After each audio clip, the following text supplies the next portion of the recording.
Hello দাদা।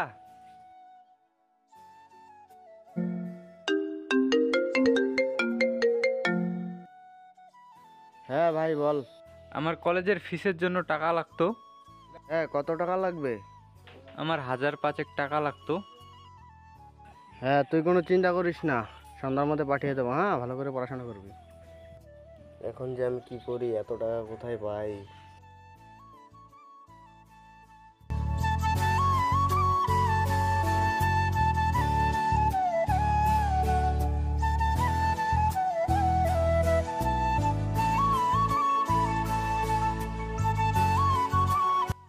কি রে শুভ, এখন থেকে তুই কাজ কামে ভালো করে মন দিচ্ছিস না, কি হলো তোর?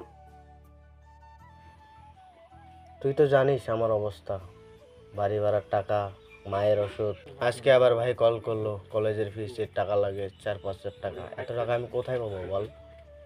শুভ, এখন তো আমার কাছে টাকা নেই, থাকলে দিয়ে দিতাম। তুই এক কাজ করতে পারিস তো, মালিককে বলে দেখ যদি দেয়। আচ্ছা ঠিক আছে, তাই করতে হবে। চল তাহলে এখন কাজ করি। আচ্ছা।